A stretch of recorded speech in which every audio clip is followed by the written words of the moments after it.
안녕하세요, 이현우입니다. 일본 요미우리의 에이스 스가노 도모유키의 메이저리그 포스팅이 불발됐습니다. 현지 매체 ESPN의 제프 파사는 8일 스가노의 포스팅이 불발됐다, 일본으로 돌아간다 라고 전했는데요. 많은 분들이 아시겠지만 스가노는 일본 프로야구를 대표하는 에이스 중 한 명입니다. 통산 101승 49패, 평균자책점 2.34를 기록 중이고요. 2019 시즌에는 허리 부상으로 부진했지만 지난해 14승 2패, 평균자책점 1.97로 반등에 성공하면서 메이저리그 포스팅에 도전했었습니다. 그러나 토론토와 매츠, 보스턴, 샌프란시스코, 샌디에고 파드리스 등 많은 팀들이 스가노에게 관심을 보였지만 결국에는 만족할 만한 금액을 제시받지 못하면서 요미우리에 복귀하게 됐습니다. 그 대신 원 소속 구단이었던 요미우리는 스가노에게 4년간 4천만 달러, 우리나라 돈으로는 약 440억 원의 거액을 안겼습니다. 또한 이번 계약에는 3번의 옵트아웃이 포함된 것으로 알려져 있는데요. 이에 따라 스가노가 원하기만 한다면 매 시즌마다 옵트아웃을 통해 메이저리그에 도전할 수 있게 됐습니다. 어쨌든 이번 스가노의 메이저리그 포스팅 실패는 우리에게도 많은 점을 시사하고 있는데요. 첫 번째는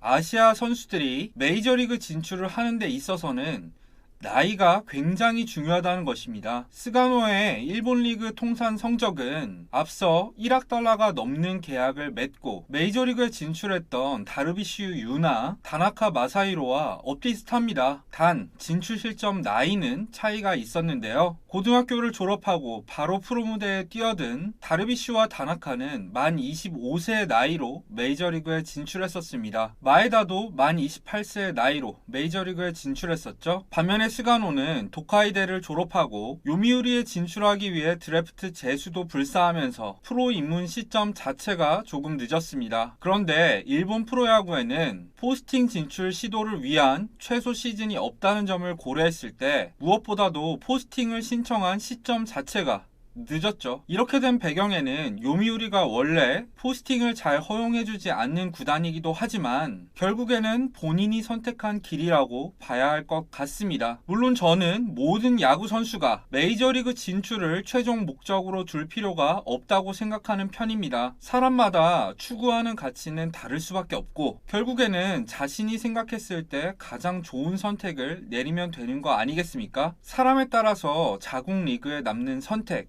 그리고 레전드가 되는 선택을 할 수도 있다고 봅니다. 앞서 말했듯이 모든 선수가 메이저리그에 반드시 진출해야 되는 것은 아니니까요. 그런데 이런 스가노를 보면 생각나는 한국 선수가 있습니다. 바로 FA 자격으로 메이저리그 진출을 노리는 양현종인데요. 양현종과 스가노는 여러 면에서 닮았습니다. 첫째, 자국 리그에서는 앞서 메이저리그에 진출했던 선수들과 비슷한 성적을 남겼다는 겁니다. 다르비슈 다나카와 비슷한 성적을 남겼던 스가노가 그렇듯이 양현종도 각성했던 2015년부터 따지고 보면 KBO에서 거둔 성적은 전성기 시절 류현진, 김광현과 크게 차이 나지는 않습니다. 둘째, 진출 시점의 나이입니다. 다르비슈와 다나카보다 7살, 마에다보다 4살 많은 시점에 메이저리그 진출에 도전한 스가노처럼 양현종도 류현진보다 7살, 김광현보다 2살 많은 나이에 메이저리그 진출을 노리고 있습니다. 그 밖에도 키를 비롯한 하드웨어나 구속이나 앞서 진출했던 선수들에 미치지 못한다는 점과 최근에 한번 성적에서 삐끗했다는 점도 닮았죠. 물론 스가노는 메이저리그 진출 시도 시즌 직전에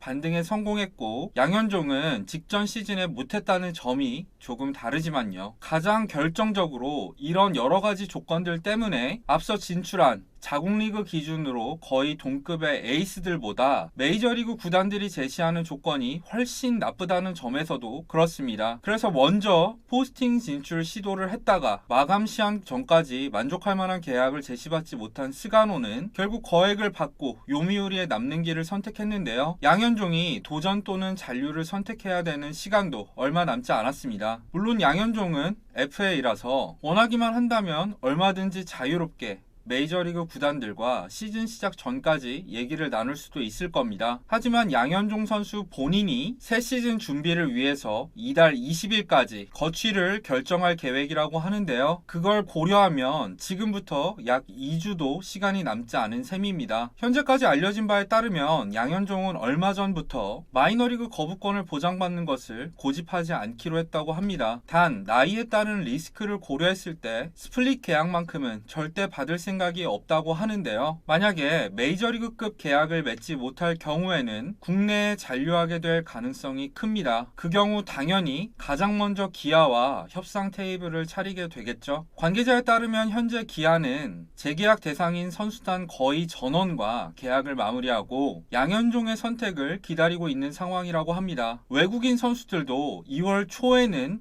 한국에 귀국할 예정이라고 하니까 정말 시간이 얼마 남지 않았죠. 아마도 양현종도 시가노처럼 국내 잔류를 선택한다면 그동안 많은 사례에서 그랬듯이 거액의 계약을 체결할 수 있겠죠. 아마도 그 구단은 기아가 될 확률이 높고요. 과연 양현종은 어떤 선택을 내리게 될까요? 저는 아무래도 양현종의 입장에서 냉정하게 조건을 따진다면 국내에 남는 게 좋지 않을까 싶기도 한데요. 다른 한편으로는 조건을 따지지 않고 다 내려놓고 메이저리그에 1년 도전을 해보는 것도 멋진 선택이라고 생각을 합니다. 구독자 여러분들은 어떻게 생각하시나요? 댓글로 많은 의견 남겨주시면 감사드리겠고요. 재밌게 보신 분들은 좋아요와 구독도 부탁드리겠습니다. 그럼 지금까지 시청해주신 분들 모두 감사드립니다.